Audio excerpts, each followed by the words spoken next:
আজকাল সবার জীবনই ভীষণ কর্মব্যস্ত এবং এত কর্মব্যস্ততার জন্যই ভীষণ ক্লান্তিকর বটে। আগেকার দিনের মানুষও কি কম কাজ করতেন? কিন্তু তখন কিন্তু মানুষের জীবনে একটা ধারাবাহিকতা ছিল, একটা রুটিন ছিল, একটা সিস্টেম ছিল, প্রত্যেক মানুষের জীবনে বেসিক কিছু ডিসিপ্লিনস ছিল। ঠিক এই জিনিসটাই এখনকার লাইফস্টাইলে পুরোপুরি মিসিং। ছোট থেকে বড় প্রত্যেকে আমরা দৌড়ে যাচ্ছি সারাদিন, কিন্তু সেই দৌড়নোটার মধ্যে কোনো সিস্টেম নেই, কোনো ডিসিপ্লিন নেই। আমরা জাস্ট দৌড়ে যাচ্ছি, আমরা জাস্ট করে যাচ্ছি, এবং এই এত কিছু করার মাঝখানে যে আসল কাজটা আমরা করতে ভুলে যাচ্ছি সেটা হচ্ছে একটু শরীর চর্চা করা। সেটা যে কোনো কিছু হতে পারে। তার জন্য হাজার হাজার টাকা খরচা করে জিমে ঢুকতে হবে তার কোনো মানে নেই। তার জন্য 1 ঘন্টা 2 ঘন্টা ধরে ব্যায়াম করে যেতে হবে তারও কোনো মানে নেই। তুমি যে কোনো কিছু দিয়ে নিজেকে সুস্থ রাখতে পারো, যে কোনো রকম অ্যাক্টিভিটির মাধ্যমে নিজের শরীরের খেয়াল রাখতে পারো, নিজের মানসিক স্বাস্থ্যের খেয়াল রাখতে পারো। কিন্তু এই সহজ কথাটা না আমাদের কেউ বুঝিয়ে দেয়, না আমরা নিজেরা বোঝার চাপ নেই। কিন্তু এই চাপটা যদি তুমি খুব তাড়াতাড়ি না নাও, তাহলে কিন্তু সামনে এর থেকে অনেক বড় বড় চাপ তোমার জন্য অপেক্ষা করে আছে বা থাকবে, সেটা আমার গ্যারান্টি। তো সেই জন্যে তোমাদের যাতে ভবিষ্যতে এই ধরনের সমস্যাগুলো খুব কম বয়সেই ফেস করতে না হয়, তার জন্যেই কিন্তু আমি প্রতিদিন তোমাদের জন্য দেখবে সিম্পল ইজি রুটিনগুলো নিয়ে বারবার ফিরে আসি। আজকের ভিডিওটা স্পেশালি তাদের জন্য যারা সারাটা দিন নিজের জন্য একটুও সময় পাও না, এবং এত কাজকর্ম করার পরে যে সামান্য সময়টুকু পাও তাতে তোমার শরীর আর চলে না যে একটু ব্যায়াম করি। সেই জন্যেই আজকে থেকে তোমরা এই রুটিনটা টানা 15 দিন ফলো করে একটা দুর্দান্ত রেজাল্ট পেতে পারবে ওয়েট লসের ক্ষেত্রে এবং বেলি ফ্যাট লসের ক্ষেত্রে। জাস্ট রাত্রিবেলা ঘুমানোর আগে, অর্থাৎ খাওয়া দাওয়া করার 1 থেকে 1.5 ঘন্টা পরে এই রুটিনটা ফলো করতে হবে তোমাকে, এবং তারপরে তুমি জাস্ট সিম্পলি একটু বিছানার মধ্যে স্ট্রেচিং করে বা 5-10 মিনিট একটু রেস্ট করে ঘুমিয়ে পড়বে খুব ইজিলি। এই রুটিনটা ফলো করে যদি তোমরা ঘুমাও তাহলে কিন্তু তোমাদের ঘুমের কোয়ালিটিও ভালো হবে। যাদের স্লিপে ভীষণ ডিস্টারবেন্স থাকে, যাদের ঘুম ভালো হয় না, গাঢ় হয় না, ডিপ হয় না, তারা কিন্তু এই প্রবলেম থেকেও মুক্তি পাবে, এবং তার সঙ্গে সারা রাত ধরে তোমার মেটাবলিজম দুর্দান্তভাবে কাজ করবে, অর্থাৎ তোমার ফ্যাট বার্নিং হবে দ্রুত গতিতে। তবে যারা এই চ্যালেঞ্জটা অ্যাকসেপ্ট করবে তাদের 4টে কথা মেনে চলতেই হবে, আদারওয়াইজ নো রেজাল্ট। ঠিক আছে? প্রথমটা হচ্ছে প্রত্যেকটা মিলে তুমি যে খাবারের প্লেট সাজাবে তাতে সবকিছুই থাকে, অর্থাৎ ভাত থাকে, তরকারি থাকে, ডাল থাকে, মাছ মাংস ডিম এনিথিং, এরকম সব ধরনের খাবার নিয়েই আমরা ইউজুয়ালি খেতে বসি। তোমাকে খেয়াল রাখতে হবে তুমি যত রকমের খাবার নিচ্ছ তার মধ্যে সব থেকে বেশি পরিমাণ থাকতে হবে কি বলতো? প্রোটিন। যারা আমার ভিডিও নিয়মিত ফলো করে তারা কিন্তু এই কথাটা জানে যে আমি সবসময় বলে থাকি সব থেকে বেশি প্রেফার করি খাবারে প্রোটিনের পরিমাণ বাড়াতে হবে। বিশেষ করে যাদের 30 বছর বয়স ক্রস করে গেছে তারা ইমিডিয়েটলি প্রোটিন বেশি করে খাওয়া শুরু করো, যদি 40 বছরের মধ্যে বুড়িয়ে যেতে না চাও। যদি ইয়াং থাকতে চাও, স্কিন চুল সবকিছু টান তরতাজা রাখতে চাও, প্রোটিন খাওয়া শুরু করো ইমিডিয়েটলি বেশি পরিমাণে। সেকেন্ডলি, জল। এখন থেকে 3 থেকে 4টে 1 লিটারের জলের বোতল সকালে উঠেই ভরে রেখে দাও, এবং প্রত্যেকদিন নিয়ম করে সেই 3 থেকে 4টি বোতল, 1 লিটারের 3 থেকে 4টে বোতল যেন রাত্রের মধ্যে তুমি শেষ করতে পারো তার একটা এইম রাখো, তার একটা লক্ষ্য রাখো। দেখবে ইজিলি হয়ে যাবে 4 লিটার জল খাওয়া সারাদিনে। 4 লিটার জল যখনই প্রত্যেকদিন তোমার শরীরে ঢুকবে, তুমি কোনো জাঙ্ক ফুডের দিকে যাবে না, কোনো রকম মানচিং করবে না, কোনো আনওয়ান্টেড খাবার খাবে না। ঠিক আছে? সো ক্যালোরি কম ঢুকবে, তোমার ওয়েট বাড়বে না। থার্ডলি হচ্ছে হাঁটতে হবে। প্রত্যেক দিন 30 মিনিট হাঁটতে হবে।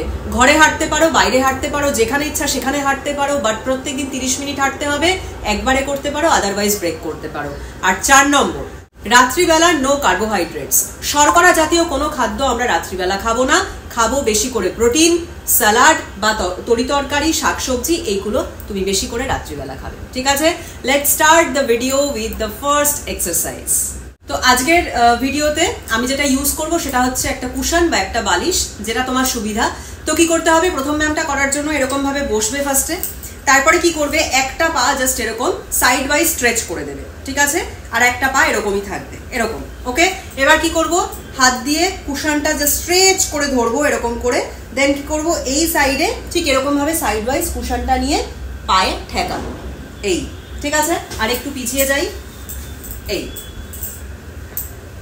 ঠিক এরকম, এই। সাইড ওয়াইজ করতে হবে। তবে একটা জিনিস অবশ্যই খেয়াল রাখতে হবে, পেটকে এঙ্গেজড রাখতে হবে, ভেতরের দিকে টেনে রাখতে হবে। আর থার্ডলি হচ্ছে এরকম হাঞ্চব্যাক হয়ে থাকবে না, এরকম হয়ে থাকবে না। কিপ ইউর বডি স্ট্রেট, ঠিক আছে? তোমার পিঠ শির দ্বারা যেন সোজা থাকে। ওকে, এই সামনের দিকে ঝুঁকতে হলেই কিন্তু পিঠ যেন একদম কার্ভ হয়ে না যায়। এই নামবে সোজা, উঠবে সোজা, ঠিক আছে? এই সাইডে করতে হবে কতবার? 25 বার এই সাইডে করবে, তারপরে 10 সেকেন্ডের একটা রেস্ট নেবে, দেন চলে যাবে এই সাইডে। আবার পাটাকে এরকম করবে, মুড়িয়ে দেবে, দেন হাত ওপরে স্ট্রেট, দেন সাইড ওয়াইজ, জাস্ট এই, ঠিক আছে? তো তুমি বলবে যে দিদি এখানে পায়ের তো কোনো কাজই হচ্ছে না। পায়ের কাজ এটাই হচ্ছে যে তুমি যখন এরকম ভাবে স্ট্রেচ করে রাখবে পাটা, দেখবে এই সমস্ত জায়গায় যাদের থাই খুব থিক হয়, হেভি হয়, খুব থলথলে হয়, শুধুমাত্র স্ট্রেচিং করে তোমরা পারো সেই জায়গার ফ্যাট রিডিউস করতে। এটা কিন্তু অনেকেই জানে না, ঠিক আছে? কারণ এই সমস্ত জায়গায় যখনই টান পড়বে তুমি পুরো ফিল করতে পারবে একটুখানি এরকম ভাবে বসে থাকলেই যে কতটা টান পড়ছে। আর পাটা যখন স্ট্রেচ করবে একদম এরকম সোজা, ঠিক আছে? এরকম করে রাখবে না কিন্তু, এই যতটা পারবে শরীরকে স্ট্রেচ করবে, ঠিক আছে? তাহলে এই সাইডেও তোমাদের এই ব্যায়ামটা করতে হবে 25 বার, এই সাইডেও করতে হবে 25 বার, এবং প্রত্যেক সাইডে 25-25-25 করে 3টে সেট করতে হবে। এই সাইডে 3টে সেট, এই সাইডে 3টে সেট, ঠিক আছে? দুটো ব্যায়াম কমপ্লিট। এবার হচ্ছে 3 নম্বর ব্যায়াম। 3 নম্বর ব্যায়ামটা করার জন্য আমরা ঠিক কুশনটা ধরবো, তারপরে কি করবো সাইড ওয়াইজ দেখাচ্ছি, দেখো। ঠিক এরকম ভাবে কি করবে, হাত উঁচু করবে, এই, দেন কি করবে, একটু পেছন দিকে হেলে যাবে, এইভাবে হাঁটু সামনে আসবে, কুশনটাকে পায়ের উপরে রাখো, দেন স্ট্রেচ, টাচ, স্ট্রেচ, ঠিক এই, ঠিক আছে? এই তাহলে এখানে কি হচ্ছে, পুরো শরীর কাজ করছে, দেখেছো? এবং সব থেকে বেশি কাজ করবে কি জানো তো, পেট। এই, ঠিক আছে? তাহলে এই ব্যায়ামটাও তোমরা করবে 25 বার। প্রথম দিকে হয়তো খুবই কষ্ট হবে, 25 বার করতেও পারবে না, কিন্তু চেষ্টা করবে যে 25 অব্দি যাওয়ার জন্য তুমি যতটা নিজেকে পুশ করতে পারো, এটা চেষ্টা করতে হবে, ঠিক আছে? হয়তো প্রথম দিন 10 বারের বেশি পারলেই না, একদম হার মেনে যাওয়ার কিছু নেই। 10 হবে, পরের দিন 12 হবে, তারপরের দিন 15 হবে, এইভাবেই আমরা এগিয়ে যাব, কিন্তু স্টার্ট করতে হবে, ঠিক আছে? লাস্ট ব্যায়াম 4 নম্বর ব্যায়াম। 4 নম্বর ব্যায়ামটা করার জন্য আমরা কি করব, ঠিক এরকম ভাবে পাটাকে এগিয়ে দিলে সামনে, ঠিক আছে? শরীর সোজা, পেট টাইট, এরকম ভাবে বালিশটাকে নেবে, নিয়ে প্রথমে স্ট্রেচ করে দেবে উপরে, দেন কি করবে, ঠিক এরকম ভাবে সোজা নামবে, নামবে, নামবে, নামবে, দেন এইভাবে পায়ে একবার ঠেকাবে, ঠেকিয়ে ঠিক এরকম ভাবে হাতটা নিয়ে আসবে, গা ঘেঁষে নিয়ে এসে আবার ওপরে তুলবে, দেন আবার আমি নামলাম, আস্তে আস্তে স্ট্রেচ করলাম, টাচ করে একটুখানি থাকবে, ঠিক আছে? কয়েক সেকেন্ড, দেন আস্তে আস্তে এইভাবে বালিশ নিয়ে আবার মাথার উপরে স্ট্রেচ করে দেবে, দেন আবার নিলাম, টাচ করলাম, দেন আস্তে আস্তে আস্তে আস্তে গা ঘেঁষে এটাকে নেব, দেন এই, ঠিক আছে? এই হচ্ছে আমাদের লাস্ট ব্যায়াম। এটাও তোমাদের 25 টাইমস করতে হবে। খুব ইজি, প্রত্যেকটা মুভমেন্টস খুব ইজি, খুব বেসিক, কিন্তু যখনই তোমরা কয়েকটা সেটে এটা কন্টিনিউ করবে তখনই বুঝতে পারবে এর এফেক্টটা কোথায়, ঠিক আছে? এবং মাঝখানে রেস্টটাকে অবশ্যই চেষ্টা করবে খুব মিনিমাম রাখতে, রেস্ট বেশি করবে না, যে একবার মানে করেই প্রচন্ড ক্লান্ত হয়ে গেলাম, এখানে ব্যথা করছে, ওখানে ব্যথা করছে, একটু রেস্ট করে নি। রেস্ট করতে হবে পুরো রুটিন কমপ্লিট করে, মাঝখানে 10 থেকে 15 সেকেন্ডের বেশি রেস্ট আমরা একদমই করবো না, ঠিক আছে? তাহলে এই হচ্ছে 15 ডেজ চ্যালেঞ্জ। প্রত্যেক দিন রাত্রিবেলা ঘুমানোর আগে ঠিক যেভাবে বলে দিয়েছি, খাবারের সঙ্গে কতটা গ্যাপ রাখতে হবে এবং কি কি টিপস ফলো করতে হবে সমস্তটা মাথায় রাখতে হবে এটা চ্যালেঞ্জটা নেওয়ার সময়, তবে গিয়েই কিন্তু একটা ভালো রেজাল্ট আসবে।